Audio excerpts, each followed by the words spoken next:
Hello and welcome to Examart. আজ আমরা Indian পলিটির এক গুরুত্বপূর্ণ টপিক নিয়ে আলোচনা করব, তা হলো schedules of constitution of India. আমরা জানি আমাদের ভারতীয় সংবিধানে বর্তমানে 12টি শিডিউল অর্থাৎ তপশিল আছে। এই 12টি তপশিল সম্বন্ধে আমরা ইন ডিটেলস আলোচনা করব এবং ডাব্লিউবিসিএস প্রিলিমস এবং মেন্সে যে গুরুত্বপূর্ণ ইনফরমেশনগুলো থেকে প্রায়শই প্রশ্ন এসে থাকে, সেই ইনফরমেশনগুলো নিয়ে আমরা আজ বিস্তারিত আলোচনা করব। তো চলো আমরা দেখে নিই আমাদের আজকের এই টপিকে কি তথ্য আমাদের পড়ার মতো আছে। তো প্রথমেই যে ইনফরমেশন আমরা স্ক্রিনে দেখতে পাচ্ছি, in the constitution of India there are 12 schedules. আমরা জানি বর্তমানে আমাদের ভারতের সংবিধানে 12টি শিডিউল অর্থাৎ তপশিল আছে। At the time of adoption অর্থাৎ 26th ডে অফ নভেম্বর 1949, যে পার্টিকুলার তারিখে আমাদের সংবিধান গৃহীত হয়, সেই সময় আমাদের সংবিধানে তপশিলের সংখ্যা ছিল কতগুলো? না, 8টি। There were 8 schedules in our constitution. তাহলে আমাদের এই যে 12টি শিডিউল বর্তমানে আছে তার সম্বন্ধে আমরা ইন ডিটেলস আলোচনা করি। প্রথমে আমরা যে শিডিউল সম্বন্ধে পড়বো তা হলো ফার্স্ট শিডিউল বা প্রথম তপশিল, এবং এর আলোচ্য বিষয় হলো the states and union territories. অর্থাৎ আমাদের সংবিধানের প্রথম যে শিডিউল বা প্রথম যে তপশিল, সেখানে ভারতের যে টেরিটোরিয়াল এক্সটেনশন, ভারত অর্থাৎ ইন্ডিয়ার যে টেরিটোরিয়াল এক্সটেনশন, তার বিষয়ে বিস্তারিত আলোচনা করা আছে। বর্তমানে আমাদের ভারত, আমরা জানি ভারতবর্ষ 28টি রাজ্য এবং 8টি ইউনিয়ন টেরিটরি নিয়ে গঠিত।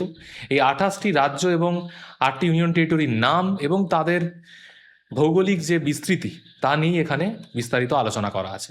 অর্থাৎ ভারতের সংবিধান যে টেরিটরি বা যে আঞ্চলিক বিস্তৃতি বা ভৌগোলিক বিস্তৃতির উপরে কার্যকর হবে, বা যে ভৌগোলিক অঞ্চলের উপর অ্যাকচুয়ালি কার্যকর হবে, তার বিষয়ে বিস্তারিত আলোচনা করা আছে আমাদের এই ফার্স্ট শিডিউলে। নেক্সট আমরা যে শিডিউল সম্বন্ধে পড়বো তা হলো সেকেন্ড শিডিউল অর্থাৎ দ্বিতীয় তপশিল। এখানে কি বিষয় আলোচনা করা আছে? না, provisions as to the president, governor of states, speaker, deputy speaker, chairman, deputy chairman, জাজেস of supreme court and high court, CAG of India. অর্থাৎ এখানে বেশ কিছু কনস্টিটিউশনাল পোস্টের কথা বলা আছে, কনস্টিটিউশনাল অফিসের কথা বলা আছে। সেগুলো কি কি? না, প্রেসিডেন্ট, গভর্নর অফ স্টেটস, আমরা জানি প্রতিটি রাজ্যে একজন করে গভর্নর থাকেন, সেই গভর্নর বা রাজ্যপাল, এবং স্পিকার ও ডেপুটি স্পিকার। আমরা জানি আমাদের পার্লামেন্টের যে লোয়ার হাউস অর্থাৎ লোকসভা, সেখানেও স্পিকার এবং ডেপুটি স্পিকার থাকেন সভা পরিচালনা করার জন্য। এছাড়া আমাদের যে রাজ্যগুলি, প্রতিটি রাজ্যে যেখানে স্টেট লেজিসলেটিভ অ্যাসেম্বলি অর্থাৎ বিধানসভা আছে, সেখানেও স্পিকার এবং ডেপুটি স্পিকার থাকেন। সেই স্পিকার এবং ডেপুটি স্পিকার সম্বন্ধে এখানে বলা আছে। এছাড়া কি বলা আছে? না, চেয়ারম্যান অ্যান্ড ডেপুটি চেয়ারম্যান, অর্থাৎ রাজ্যসভাতেও সভা পরিচালনা করার জন্য যিনি ক্ষমতাপ্রাপ্ত বা দায়িত্বপ্রাপ্ত, তিনি হলেন চেয়ারম্যান। এছাড়া তার অনুপস্থিতিতে যিনি রাজ্যসভার সভা পরিচালনা করেন, তিনি হলেন ডেপুটি চেয়ারম্যান। এছাড়া কিছু কিছু রাজ্যে আমরা জানি এসএলসি অর্থাৎ স্টেট লেজিসলেটিভ কাউন্সিল বা বিধান পরিষদ থেকে থাকে, যেটা আমাদের পশ্চিমবঙ্গে কিন্তু নেই। তো যেখানে বিধান পরিষদ আছে সেখানে এবং রাজ্যসভার ক্ষেত্রে চেয়ারম্যান এবং ডেপুটি চেয়ারম্যান থাকেন। এছাড়া জাজেস of supreme court and high court, supreme court আমরা জানি আমাদের সর্বোচ্চ বিচারালয় বা ন্যায়ালয় সুপ্রিম কোর্ট, সেই সুপ্রিম কোর্টের জাজেরা, এবং হাইকোর্ট আমরা জানি সাধারণত প্রতিটি রাজ্যে হাইকোর্ট আছে, সেই হাইকোর্টের যারা জাজেস। এছাড়া সিএজি অর্থাৎ comptroller and auditor general, comptroller and auditor general অর্থাৎ সিএজি যাকে বলা হচ্ছে সিএজি অফ ইন্ডিয়া, এনাদের প্রভিশনস, অ্যাকচুয়ালি এনাদের এমুলুমেন্ট, অ্যালাউন্সেস অ্যান্ড প্রিভিলেজেস, ওনাদের বেতন, অন্যান্য ভাতা এবং তার পাশাপাশি ওনারা যে সমস্ত সুযোগ সুবিধা পেয়ে থাকেন, সেগুলোর বিষয়ে কিন্তু আলোচনা করা আছে। তাহলে আমরা সেকেন্ড শিডিউলে দেখলাম বেশ কিছু কনস্টিটিউশনাল পোস্ট, এবং সেই পোস্টগুলির স্বাধীন সত্তা এনশিওর করার জন্য বলা যায়, এবং তাদের ইন্ডিপেন্ডেন্স এনশিওর করার জন্য সংবিধান কিন্তু তাদের বিশেষ কিছু সুযোগ সুবিধা দিয়েছে। এছাড়া তার পাশাপাশি তাদের বেতন এবং তাদের যে ভাতা, সেগুলো প্রসঙ্গে কিন্তু এখানে ইন ডিটেলস আলোচনা করা আছে। এরপর আমরা চলে যাব থার্ড শিডিউলে। থার্ড শিডিউলের বিষয় হলো কি না, এখানে আছে forms of oaths or affirmations to be made by the union and state ministers, the member of parliament and the state legislature, the judges of Supreme Court and High Courts, and the candidates for election to the parliament and state legislatures। অর্থাৎ বেশ কিছু office এবং পোস্টের কথা বলা আছে, বেশ কিছু পদ এবং অফিসের কথা বলা আছে, যেখানে যোগ দেওয়ার আগে যে শপথ গ্রহণ করতে হয় তার প্রসঙ্গেই বলা আছে। এখানে দুটো শব্দ ব্যবহার করা আছে অর দিয়ে, সেটা হলো ওথস অ্যান্ড অ্যাফার্মেশন। ওথ অর্থাৎ ভগবানের নামে শপথ গ্রহণ, ঈশ্বরের নামে শপথ গ্রহণ। অ্যাফার্মেশন অর্থাৎ যারা অ্যাথেইস্ট বা যারা নিজেদেরকে সেকুলার বলে দাবি করেন, তারা ভগবানের নামে শপথ না নিয়ে তারা নীতি নৈতিকতার কাছে শপথ নেন। তো সেই অ্যাফার্মেশনস, কাদের অ্যাফার্মেশনস বা ওথসের কথা বলা আছে না, ইউনিয়ন অ্যান্ড স্টেট মিনিস্টার্স অর্থাৎ কেন্দ্র এবং রাজ্যের যারা মন্ত্রী তাদের। এছাড়া দ্য মেম্বার অফ পার্লামেন্ট অর্থাৎ লোকসভা এবং রাজ্যসভার যারা মেম্বার, এমপি যাদের বলা হচ্ছে মেম্বার অফ পার্লামেন্ট। এছাড়া স্টেট লেজিসলেচার অর্থাৎ যাদেরকে আমরা এমএলএ বলে থাকি, member of state legislative assembly যারা, তারা। এছাড়া জাজেস of supreme court and high courts, supreme court এবং হাইকোর্টের বিচারপতিরা। এছাড়া যে সমস্ত প্রার্থীরা পার্লামেন্ট এবং স্টেট লেজিসলেচারের ইলেকশনে অংশগ্রহণ করেন অর্থাৎ বিধানসভা এবং লোকসভা বা রাজ্যসভার, এছাড়া বিধান পরিষদেরও ইলেকশনে অর্থাৎ ভোটাভুটিতে নিজেরা ক্যান্ডিডেট হিসাবে যোগ দেন বা ভোটে অংশগ্রহণ করেন প্রার্থী হিসাবে, তাদের এখানে ওথ অর অ্যাফার্মেশনের কথা বলা আছে। এছাড়া আমরা এরপর আমরা পড়বো ফোর্থ শিডিউল সম্বন্ধে, যেখানে বলা আছে allocation of seats in the council of states অর্থাৎ রাজ্যসভা। আমরা জানি আমাদের যে পার্লামেন্ট, সেই পার্লামেন্টের দুটো কক্ষ, উচ্চ কক্ষ এবং নিম্ন কক্ষ। এই উচ্চ কক্ষ অর্থাৎ কাউন্সিল অফ স্টেটস, যাকে রাজ্যসভা বলা হয়, তার সিট অ্যালোকেশনের কথা এখানে বলা আছে ফোর্থ শিডিউলে। অর্থাৎ আমাদের যে 28টি আমরা স্টেটের কথা বললাম, এছাড়া যে 8টি ইউনিয়ন টেরিটরি বললাম, সেই 8টি ইউনিয়ন টেরিটরি সবার নয়, কিন্তু কিছু ইউনিয়ন টেরিটরি আছে যাদের নিজস্ব কিন্তু বিধানসভার ইকুইভ্যালেন্ট অর্থাৎ নিজস্ব লেজিসলেটিভ বডি আছে, লেজিসলেটিভ অ্যাসেম্বলি আছে, যেমন দিল্লি, পুদুচেরি এবং জম্মু অ্যান্ড কাশ্মীর, এই 3টে ইউনিয়ন টেরিটরি। এছাড়া যে 28টি স্টেট আমাদের দেশে বর্তমানে আছে, তাদের সিট সংখ্যা রাজ্যসভায়, সেই বিষয়ে কিন্তু এই ফোর্থ শিডিউলে ইন ডিটেলস আলোচনা করা আছে। তাহলে আমরা যা বললাম 28 স্টেটস প্লাস 3 ইউটিজ। কোন কোন সেই ইউনিয়ন টেরিটরিগুলো সেগুলোও বললাম, আরেকবার মনে করার জন্য বলি। দিল্লি, পুদুচেরি এবং জম্মু অ্যান্ড কাশ্মীর, এই 3টে ইউনিয়ন টেরিটরি থেকেও কিন্তু সদস্যরা ইলেক্টেড হন রাজ্যসভাতে। তো কোন রাজ্য থেকে এবং এই 3টি ইউনিয়ন টেরিটরি থেকে কতজন করে আসবে এই রাজ্যসভায়, সদস্য পদ পাবেন, সেই ব্যাপারে ডিটেলস আলোচনা করা আছে ফোর্থ শিডিউলে। নেক্সট আমরা চলে যাব ফিফথ শিডিউল সম্বন্ধে আমরা পড়বো এখানে, যেখানে বলা আছে provisions as to the administration and control of schedule areas and schedule tribes. আমাদের দেশের নর্থ ইস্টার্ন ইন্ডিয়া ব্যতীত দেশের অন্যান্য যে স্থানগুলো আছে, অন্যান্য যে রাজ্য এবং ইউনিয়ন টেরিটরিগুলো আছে, সেখানে বেশ কিছু জায়গা আছে যেখানে কিন্তু শিডিউল ট্রাইব অর্থাৎ ভারতের যে আদি জনগোষ্ঠী, তাদের আধিক্য দেখা যায় বা তাদের ঘন জনবসতি দেখা যায়। তো এই পার্টিকুলার এরিয়াগুলোর যে অ্যাডমিনিস্ট্রেটিভ কন্ট্রোল, সেই বিষয়ে এখানে বিশদ আলোচনা করা আছে। তাহলে আমি যেটা প্রথমেই বললাম, এক্ষেত্রে কিন্তু নর্থ ইস্ট ইন্ডিয়া ব্যতীত দেশের অন্যান্য অংশের কথা আলোচনা করা আছে। এবং এই বিষয়ে যেটা বলতে হয়, আমরা জানি আমাদের যে ট্রাইবাল কমিউনিটি আছে দেশের, তারা কিন্তু তাদের কাস্টমারি ল ফলো করেন, তাদের যে স্থানীয় আইন ব্যবস্থা আছে বা সামাজিক যে নিয়ম কানুন আছে, সেগুলো তারা মেনে চলেন। তো সেগুলোকে মাথায় রেখেই এখানে ফিফথ শিডিউলকে ইন্ট্রোডিউস করা হয়েছে। এবং যদি দেশব্যাপী পার্লামেন্ট কোনো আইন ইন্ট্রোডিউস করে, তো সেক্ষেত্রে ওই পার্টিকুলার রাজ্যের গভর্নর ঠিক করেন ওই আইন এই শিডিউল এরিয়াতে অর্থাৎ ফিফথ শিডিউলের অন্তর্ভুক্ত কোনো জায়গায় আদিবাসী সম্প্রদায়ের যে বসবাস স্থান, সেখানে আদৌ কার্যকরী হবে কিনা। অর্থাৎ এখানে কিন্তু গভর্নরের বেশ কিছুটা ভূমিকা থেকে থাকে আইন ব্লক করার ক্ষেত্রে বা আইন লাগু করার ক্ষেত্রে। নেক্সট আমরা যেটা দেখবো তা হলো সিক্স শিডিউল। এই সিক্স শিডিউলে কি বলা আছে না, provisions as to the administration of tribal areas in the states of Assam, Meghalaya, Tripura and Mizoram. যেটা আমরা একটু আগেই দেখলাম, ফিফথ শিডিউলে নর্থ ইস্ট ইন্ডিয়া ব্যতীত অন্যান্য সমস্ত ট্রাইবাল এরিয়াসের কথা বলা ছিল, কিন্তু এক্ষেত্রে সিক্স শিডিউলে স্পেসিফিক্যালি এই 4টে স্টেট যারা নর্থ ইস্ট ইন্ডিয়ান স্টেট, সেগুলো হলো আসাম, মেঘালয়, ত্রিপুরা এবং মিজোরাম।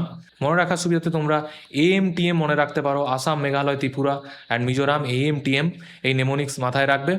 তো এই 4টে স্টেটের যে ট্রাইবাল এরিয়াসগুলো, সেগুলোকে ফিফথ শিডিউলের যে ট্রাইবাল এরিয়াস, তাদের থেকেও গ্রেটার অটোনমি দেওয়ার জন্য বা বেশি স্বাধীনতা প্রোভাইড করার জন্য এই সিক্স শিডিউলের অবতারণা।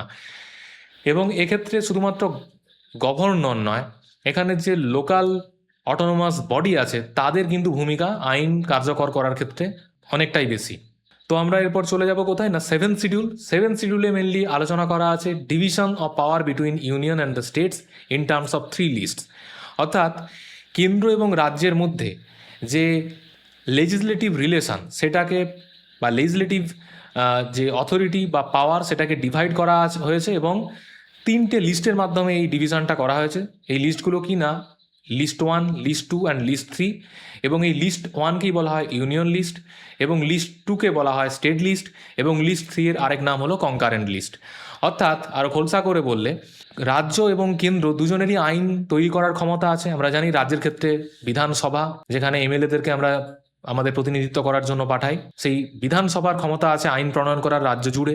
একইভাবে কেন্দ্রীয়ভাবে সারা দেশের জন্য আইন প্রণয়ন করার ক্ষমতা আছে পার্লামেন্টের, অর্থাৎ লোকসভা এবং রাজ্যসভা এবং তার পাশাপাশি প্রেসিডেন্টের সম্মিলিতভাবে। তো সেক্ষেত্রে এই পার্লামেন্টের দ্বারা লাগু করা আইন সারা দেশের ওপর কার্যকরী হয়। তো যদি এই ব্যাপারে ভাগ না করে দেওয়া হয় যে কোন সাবজেক্টে কে আইন প্রণয়ন করতে পারবে, অর্থাৎ কোন বিষয়ে কেন্দ্র আইন প্রণয়ন করতে পারবে এবং কোন বিষয়ে রাজ্য প্রণয়ন করতে পারবে আইন, যদি এই পার্টিকুলার ফারাক না তৈরি করে দেওয়া হয়, এই ভাগ না করে দেওয়া হয় সাবজেক্টে, সেক্ষেত্রে কিন্তু কনফ্লিক্ট তৈরি হতে পারে। একই আইন, একই বিষয়ে যদি আইন কেন্দ্র তৈরি করে এবং রাজ্যও তৈরি করে এবং তাদের মধ্যে যদি কনফ্লিক্ট তৈরি হওয়ার সুযোগ থাকে, সেক্ষেত্রে কিন্তু দেশের নাগরিকরা বিব্রত হবেন বা আইন লাগু করতেও সমস্যার সম্মুখীন হতে হবে। সেই কারণেই এই লেজিসলেটিভ পাওয়ারের সঠিক বন্টনের জন্যই এই 7 শিডিউলের ইন্ট্রোডাকশন বা এই 7 শিডিউল ইন্ট্রোডিউস করা হয়েছে।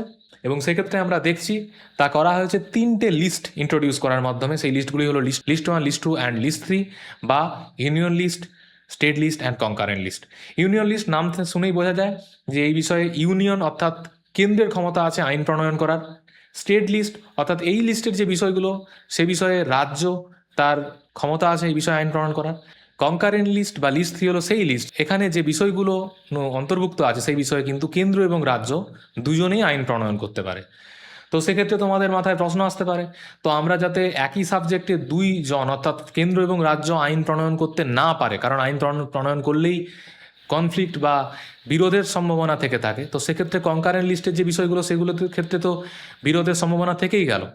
তো হ্যাঁ, কিন্তু গুরুত্বপূর্ণ এতটাই এই পার্টিকুলার লিস্টের বিষয়গুলো, যেগুলোতে কেন্দ্র এবং রাজ্য দুজনেরই আইন প্রণয়ন করার অধিকার থাকা উচিত বলে মনে হয়েছে আমাদের সংবিধান প্রণেতাদের, সেই কারণে এখানে রাখা হয়েছে। এবং এই প্রসঙ্গে যেটা বলে রাখা গুরুত্বপূর্ণ, যদি কোনো কনকারেন্ট লিস্টের সাবজেক্টে আইন কেন্দ্র এবং রাজ্য দুজনেই এনফোর্স করে থাকে, তো সেক্ষেত্রে যদি দুজনের মধ্যে কনফ্লিক্ট তৈরি হয় ওই আইনের ক্ষেত্রে, ওই আইন নিয়ে, সেক্ষেত্রে রাজ্যের থেকে কেন্দ্রের আইনই কিন্তু প্রাধান্য পাবে। এটা আমরা মাথায় রাখবো। এরপর আমরা ইন ডিটেলস ইউনিয়ন লিস্ট সম্বন্ধে দেখে নেব। অরিজিনালি 97 সাবজেক্টস ওয়ার দেয়ার, অর্থাৎ at the time of adoption of our constitution, আমাদের সংবিধান যখন গৃহীত হয় সেই সময় 1949-এ 97খানা বিষয় এখানে উল্লেখিত ছিল। অ্যাট প্রেজেন্ট এই সংখ্যাটাই বেড়ে দাঁড়িয়েছে 100, অর্থাৎ এখানে নতুন নতুন সাবজেক্ট বা বিষয় অ্যাড করা হয়েছে। এবং কয়েকটা উদাহরণ আমরা এখানে দেখব, যেমন আছে কি না, defence, foreign affairs, railways, banking, currency অর্থাৎ যে নোট বা নোটের পাশাপাশি যে মুদ্রা, কয়েন, তা ছাপানো এবং সেই বিষয়ে সমস্ত কিছু আইন প্রণয়ন করার ক্ষমতা কার আছে না কেন্দ্রের। এছাড়া আমরা যে বিষয়গুলো এখানে দেখলাম এক্সাম্পলগুলো খুবই গুরুত্বপূর্ণ, এগুলো কিন্তু আমাদের মাথায় রাখতে হবে। আমরা চলে যাই স্টেট লিস্টে অর্থাৎ লিস্ট 2-তে। অরিজিনালি দেয়ার ওয়ার 66 সাবজেক্টস, অর্থাৎ ভারতের সংবিধান যখন গৃহীত হয় সেই সময় ছিল 66টি সাবজেক্ট। সেই সংখ্যা এখন কমে দাঁড়িয়েছে কত না 61 subjects are there at present. এবং কিছু গুরুত্বপূর্ণ এখানে আমরা সাবজেক্টের কথা উল্লেখ করেছি, যেমন পুলিশ, অর্থাৎ যে পুলিশ অ্যাডমিনিস্ট্রেশন, সেই বিষয়ে কিন্তু আইন প্রণয়ন করার পুরোপুরি ক্ষমতা আছে রাজ্যের হাতে। এছাড়া আমরা কি দেখবো না, পাবলিক হেলথ অর্থাৎ জনস্বাস্থ্য, এটাও কিন্তু রাজ্যের হাতে। এছাড়া এগ্রিকালচার, কৃষি এবং প্রিজনস, যে কারাগার আছে, সেই বিষয়েও আইন প্রণয়ন করার ক্ষমতা আছে একমাত্র রাজ্যের, কারণ তা আছে লিস্ট 2-তে। তাহলে আমরা দেখলাম কেন্দ্রের ক্ষেত্রে যেমন সংখ্যা 97 থেকে বেড়ে হয়েছে 100, এখানে কিন্তু স্টেটের ক্ষেত্রে সংখ্যা কমে হয়েছে 66 থেকে 61, অর্থাৎ বিপরীত যে ট্রেন্ড আমরা দেখতে পাচ্ছি রাজ্যের ক্ষেত্রে। এখান থেকে একটা বিষয় তো আমরা কনক্লুশনে আসতেই পারি, যে যেন আমরা সময়ের সাথে সেন্ট্রালাইজিং টেন্ডেন্সি দেখতে পাচ্ছি, অর্থাৎ ক্ষমতার বিকেন্দ্রীকরণ। যদি বেশি বেশি আমরা দেখতাম ইউনিয়ন লিস্ট থেকে বিষয় কেটে গিয়ে সেটা যোগ হচ্ছে স্টেট লিস্টে গিয়ে, তাহলে আমরা বুঝতাম যে ক্ষমতার বেশি বেশি করে বিকেন্দ্রীকরণ হচ্ছে, অর্থাৎ রাজ্যগুলোর হাতে বেশি বেশি করে ক্ষমতা দেওয়ার চেষ্টা হচ্ছে। কিন্তু এখানে আমরা দেখতে পাচ্ছি কি না, খুব বেশি সংখ্যায় না হলেও সংখ্যা রাজ্যের ক্ষেত্রে কমেছে এই সাবজেক্টের সংখ্যা। উল্টো দিকে আমরা দেখব ইউনিয়ন লিস্টে কিন্তু সেই সংখ্যা বেড়েছে, অর্থাৎ এখানে ক্ষমতার কেন্দ্রীকরণের একটা ট্রেন্ড আমরা দেখতে পাচ্ছি। নেক্সট আমরা দেখব কনকারেন্ট লিস্ট প্রসঙ্গে দেখব। এখানে অরিজিনালি সাবজেক্টের সংখ্যা ছিল 47, এখানেও সংখ্যা বেড়ে হয়েছে কত না 52। এবং এখানে গুরুত্বপূর্ণ কিছু সাবজেক্টের কথা আমরা পড়বো, যেমন education, forests, criminal law, marriage and divorce, অর্থাৎ এই সমস্ত বিষয়গুলোতে কিন্তু কেন্দ্র এবং রাজ্য দুজনেই আইন প্রণয়ন করতে পারে।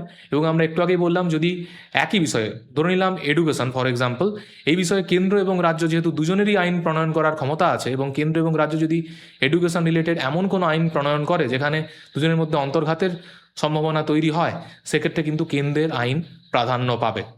এছাড়া এই বিষয়ে যেটা বলা জরুরি, এমন কোনো সাবজেক্ট হয়তো বা উত্থাপিত হতে পারে যে সাবজেক্ট কিন্তু এই যে লিস্টগুলো বললাম, লিস্ট 1, লিস্ট 2 এবং লিস্ট 3, সেখানে তার উল্লেখ নেই। সেক্ষেত্রে সেই পার্টিকুলার সাবজেক্টে আইন প্রণয়ন করার ক্ষমতা দেওয়া হয়েছে পুরোপুরিভাবে কেন্দ্রকে, অর্থাৎ পার্লামেন্টকে, এবং এই ক্ষমতাকে বলা হয় রেসিডুয়ারি পাওয়ার। তাহলে খুবই গুরুত্বপূর্ণ এই শব্দ আমরা মাথায় রাখবো, রেসিডুয়ারি পাওয়ার অফ দ্য সেন্টার বা পার্লামেন্ট।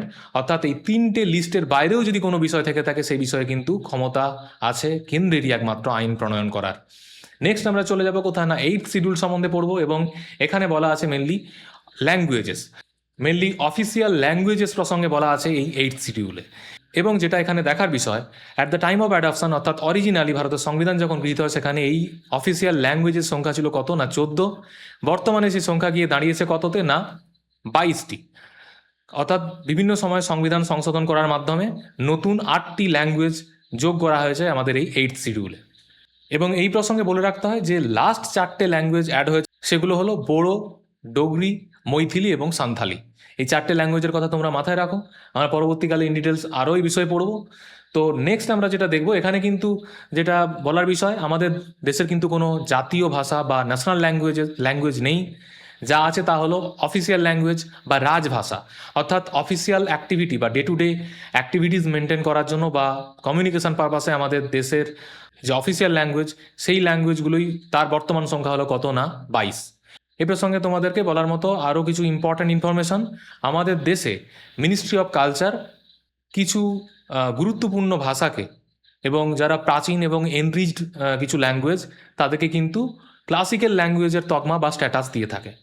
তো সেক্ষেত্রে তোমাদের কাছে আমার প্রশ্ন যে কতগুলো ল্যাঙ্গুয়েজ বর্তমানে আমাদের দেশে ক্লাসিক্যাল ল্যাঙ্গুয়েজের স্ট্যাটাস পেয়েছে, এবং তাদের মধ্যে বাংলা কি একটি ক্লাসিক্যাল ল্যাঙ্গুয়েজ?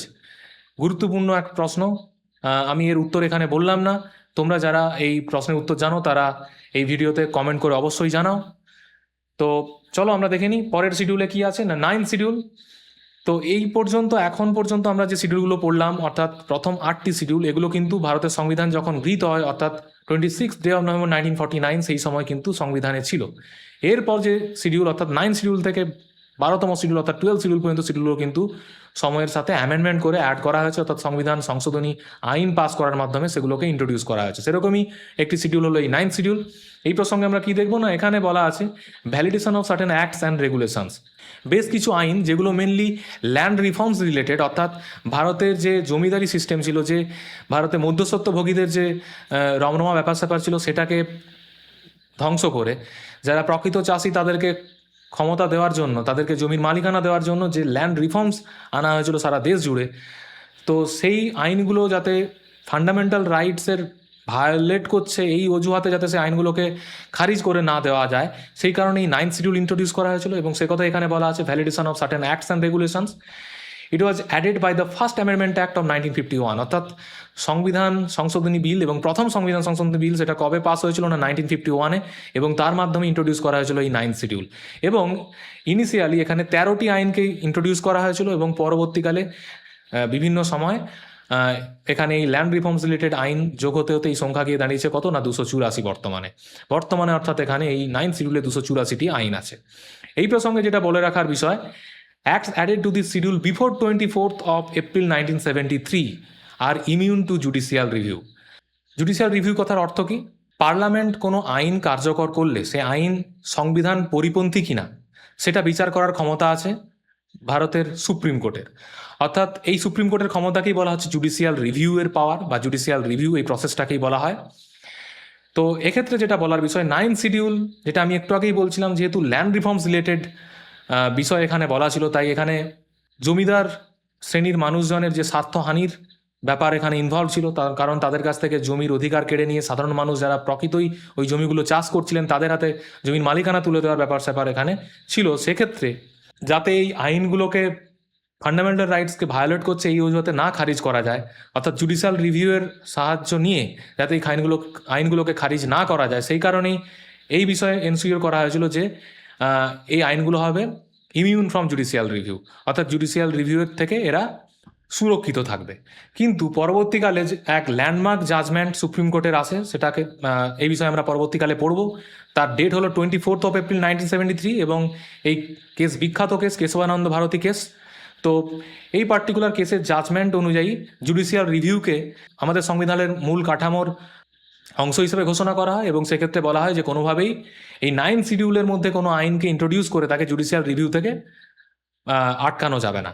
তো সেই কারণে এবং এটাও বলা হয় যে 24 এপ্রিল 1973 আগে যে সমস্ত আইন এই পার্টিকুলার শিডিউলে ইন্ট্রোডিউস হয়েছিল তারা ইমিউন ফ্রম জুডিশিয়াল রিভিউ, অর্থাৎ সেগুলোকে আর খারিজ করা যাবে না জুডিশিয়াল রিভিউয়ের মাধ্যমে।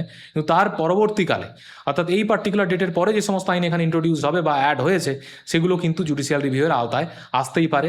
যদি কারো মনে হয় যে সেটা তার ফান্ডামেন্টাল রাইটকে বা অন্য কোনো অধিকারকে ভায়োলেট করছে, তাহলে কিন্তু ভারতের নাগরিকরা সুপ্রিম কোর্টের দ্বারস্থ হতেই পারেন এবং জুডিশিয়াল রিভিউয়ের সাহায্য নিতে পারেন। নেক্সট আমরা যা দেখবো তা হলো 10 শিডিউল। এটাও পরবর্তীকালে অ্যাড করা হয়েছে এবং দেখবো কি এখানে বলা আছে provisions as two disqualification on ground of defection, অর্থাৎ দলত্যাগ হেতু পদত্যাগ বিষয়ে বলা আছে এখানে। এই পার্টিকুলার তপশিল ইন্ট্রোডিউস করার মাধ্যমে ভারতীয় পার্লামেন্ট এটা এনশিওর করতে চেয়েছিল যে বিভিন্ন এমপিরা বা এমএলএরা কোনো একটি পার্টিকুলার পলিটিক্যাল পার্টির বা পলিটিক্যাল সিম্বলের সাহায্য নিয়ে বা সেই পলিটিক্যাল পার্টির হয়ে লড়ে ক্ষমতায় আসার পর বা নির্বাচিত হওয়ার পর যাতে হঠাৎ করে না দলত্যাগ করতে পারেন। তো এই বিষয়কে এনশিওর করার জন্যই এবং পার্লামেন্টের স্টেবিলিটি এনশিওর করার জন্য বা বিধানসভার বা স্টেট লেজিসলেটিভ অ্যাসেম্বলির স্টেবিলিটি এনশিওর করার জন্য এই 10 শিডিউলকে ইন্ট্রোডিউস করা হয়েছিল। অর্থাৎ দলত্যাগ যদি কেউ করেন, কোনো একটা পলিটিক্যাল পার্টি বা সিম্বলকে ব্যবহার করে তিনি ক্ষমতায় আসলেন অর্থাৎ ইলেক্টেড হলেন, তারপর তিনি দলত্যাগ করেন, সেক্ষেত্রে তিনি কিন্তু তার পদও হারাবেন, অর্থাৎ তিনি আর মেম্বার অফ পার্লামেন্ট বা মেম্বার অফ লেজিসলেটিভ অ্যাসেম্বলি অর্থাৎ এমএলএ থাকবেন না। তো এক্ষেত্রে বেশ কিছু ব্যতিক্রমও আছে, সেগুলো আমরা পরবর্তীকালে ডিটেলস জানবো। এছাড়া যেটা বলা যায়, যদি কোনো নির্দল প্রার্থী ইলেক্টেড হন তারপর তিনি কোনো পলিটিক্যাল পার্টিতে যোগ দেন, সেক্ষেত্রে তার কিন্তু ক্যান্ডিডেচার অর্থাৎ এমপিসি বা এমএলএসিপ ক্যান্সেলড হয়ে যাবে। এই সমস্ত বিষয়ে এই 10 শিডিউলে এখানে ইন ডিটেলস আলোচনা করা আছে। তো এই প্রসঙ্গে যেটা বলার, এটা অ্যাড করা হয়েছিল 52nd অ্যামেন্ডমেন্ট অ্যাক্ট অফ 1985, 1985 সালের 52তম সংবিধান সংশোধনী আইন পাস করার মাধ্যমে এটাকে ইন্ট্রোডিউস করা হয়। এই 52তম সংবিধান সংশোধনী আইনকে অ্যান্টি ডিফেকশন অ্যাক্ট নামেও ডাকা হয়। গুরুত্বপূর্ণ তথ্য আমাদের মাথায় রাখতে হবে। এছাড়া এরপর আমরা যে বিষয়ে পড়বো তা হলো 11th শিডিউল। এটাও পরবর্তীকালে অ্যাড হয়েছে এবং এখানে আলোচনা করা আছে powers, authority and responsibilities of panchayat, অর্থাৎ যে লোকাল সেলফ গভর্নমেন্ট, রুরাল এরিয়াতে যে লোকাল সেলফ গভর্নমেন্ট বা স্থানীয় স্বায়ত্তশাসনের যে সংস্থা, তার নাম হলো পঞ্চায়েত বা পঞ্চায়েতি রাজ বা পঞ্চায়েত ব্যবস্থা। এই পঞ্চায়েতগুলোর কি কি পাওয়ার, অথরিটি এবং রেসপন্সিবিলিটি থাকবে এই বিষয়ে কিন্তু এখানে বিস্তারিত আলোচনা করা আছে। এটাকে অ্যাড করা হয়েছিল বাই 73rd অ্যামেন্ডমেন্ট অফ 1992। আমরা অলরেডি পার্টগুলো পড়তে গিয়ে, ভারতের সংবিধানে যে 25টি পার্টস বর্তমানে আছে সেগুলো বিষয়ে পড়তে গিয়ে আমরা এই বিষয়ে অলরেডি জেনেছি। যদি তোমরা পার্ট সংক্রান্ত বিষয়ে না এখনও পার্ট লাভ করে থাকো, তাহলে সেক্ষেত্রে বলবো অবশ্যই যাও, এর প্রিভিয়াস ক্লাসটা দেখে নাও, ইন ডিটেলস জানতে পারবে। প্রচুর প্রশ্ন ওখান থেকে আসে, তো সেক্ষেত্রে আমার মনে হয় হেল্পফুল হবে ওই ক্লাসটা। ওকে, তো আমরা এখানে দেখি এই পার্টিকুলার সংবিধান সংশোধনী আইনের মাধ্যমে যে 11th শিডিউল ইন্ট্রোডিউসড হয়, সেখানে 29টি বিভিন্ন ফাংশনাল ম্যাটারে আলোচনা করা হয়েছিল। It contains 29 functional matters under the purview of panchayat. Panchayati রাজকে ইমপ্লিমেন্ট করার জন্য বা ইন্ট্রোডিউস করার জন্য 29টি বিভিন্ন বিষয়ের কথা এখানে আলোচনা করা আছে। নেক্সট আমরা যা দেখবো তা হলো আমাদের এই 12টি শিডিউলের মধ্যে শেষতম অর্থাৎ 12th শিডিউল, এবং এখানে বলা আছে power, authority and responsibilities of municipalities, অর্থাৎ যে আরবান এরিয়াতে যে লোকাল সেলফ গভর্নমেন্ট অর্থাৎ স্থানীয় স্বায়ত্তশাসনের যে সংস্থা, তার নাম হলো মিউনিসিপ্যালিটি। সেই মিউনিসিপ্যালিটিগুলির ক্ষমতা, তাদের যে অধিকার এবং তাদের যে দায়িত্ব, সেই সমস্ত বিষয় এখানে বিস্তারিত আলোচনা করা আছে। এটাও সংবিধান সংশোধনী আইনের মাধ্যমে ইন্ট্রোডিউস করা হয়েছে আমাদের সংবিধানে, এবং তা হলো 74তম সংবিধান সংশোধনী আইন, যা 1992 সালে পাস করা হয়েছিল। এবং এখানে 18টি ফাংশনাল ম্যাটারে আলোচনা করা আছে। It contains 18 functional matters under the purview of municipalities. এখন পর্যন্ত আমরা আমাদের সংবিধানের যে 12টি গুরুত্বপূর্ণ শিডিউল আছে সেগুলো সম্বন্ধে আমরা ইন ডিটেলস জানলাম। তো একটা ছোট্ট নেমোনিক্স আছে, সেটা আমরা এখানে মাথায় রাখবো, যার মাধ্যমে আমরা সহজেই মনে করতে পারবো যে কোন শিডিউলে কি বিষয়ে আলোচনা করা আছে। এই নেমোনিক্স হলো কি না, tears of old PM. T for territories. আমরা প্রথমেই বলেছিলাম ফার্স্ট শিডিউলে অ্যাকচুয়ালি ভারতের যে territorial extent 28 states and 8 union territories বর্তমানে যে আছে, তাদের যে টেরিটোরিয়াল এক্সটেন্ট, তাদের নাম এবং তাদের যে টেরিটোরিয়াল এক্সটেন্ট, সেই বিষয়ে বিস্তারিত আলোচনা করা আছে। নেক্সট আমরা দেখব ই ফর এমলুমেন্টস। আমরা দেখেছি বেশ কিছু সাংবিধানিক যে পোস্ট তাদের এমলুমেন্টস, অ্যালাউন্সেস অ্যান্ড প্রিভিলেজেস বিষয়ে আলোচনা করা ছিল। তাহলে টিআর এর টি এবং ই কমপ্লিট হলো। এরপর আমরা চলে যাব এ ফর অ্যাফার্মেশন। আমরা দেখেছিলাম ওথস অ্যান্ড অ্যাফার্মেশন বিষয়ে আলোচনা করা আছে থার্ড শিডিউলে। ফোর্থ শিডিউল আর, এখানে রাজ্যসভা সিট প্রসঙ্গে আলোচনা করা ছিল, তাই এখানে আমরা আর বলেছি। এছাড়া আমরা কি দেখবো না, এ স্ট্যান্ডস ফর শিডিউল এরিয়া। আমরা পড়েছিলাম যে ফিফথ শিডিউলে নর্থ ইস্ট ইন্ডিয়া ছাড়া দেশের অন্যান্য যে অংশে শিডিউল এরিয়া আছে, শিডিউল ট্রাইব মানুষজন যেখানে বেশি বেশি বসবাস করেন, তাদের গ্রেটার অটোনমি প্রোভাইড করার জন্য এই শিডিউল এরিয়ার কনসেপ্ট ইন্ট্রোডিউস করা আছে, তাই A stands for schedule area. O for other area. আমরা দেখেছি নর্থ ইস্ট ইন্ডিয়ার এএমটিএম অর্থাৎ আসাম, মেঘালয়, ত্রিপুরা, মিজোরাম এই চারটে স্টেটের যে শিডিউল ট্রাইব মানুষজন যেখানে বসবাস করেন তাদেরকে ফিফথ শিডিউলের থেকেও বেশি অটোনমি প্রোভাইড করার জন্য এই সিক্স শিডিউলে আদার এরিয়াস কনসেপ্ট আনা হয়েছিল। এছাড়া দেখবো সেভেন শিডিউলে ছিল ফেডারেল স্ট্রাকচার। আমরা এখানে তিনটে লিস্টের কথা পড়েছি, union list, state list and concurrent list, অর্থাৎ লিস্ট 1, লিস্ট 2 অ্যান্ড লিস্ট 3, এবং যার মাধ্যমে আমরা দেখেছি এখানে ডিটেলস আলোচনা করা আছে কিভাবে লেজিসলেটিভ যে রিলেশন, অর্থাৎ কে কোন বিষয়ে আইন প্রণয়ন করতে পারবে সেই বিষয়ে কিন্তু বিস্তারিত আলোচনা করা ছিল। তাহলে আমরা টিআরস অফ কমপ্লিট করলাম। এরপর আমরা ওল্ডের ও দেখবো। O stands for official language. আমরা অলরেডি পড়েছি 14টা at the time of India's at the time of adoption of our constitution, সেখানে 14টা অফিসিয়াল ল্যাঙ্গুয়েজ ছিল। At present there are 22 official languages. Next আমরা দেখবো L stands for land reforms.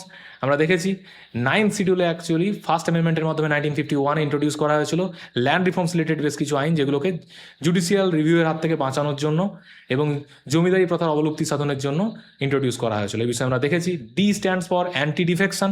D for defection বা to be specific anti defection.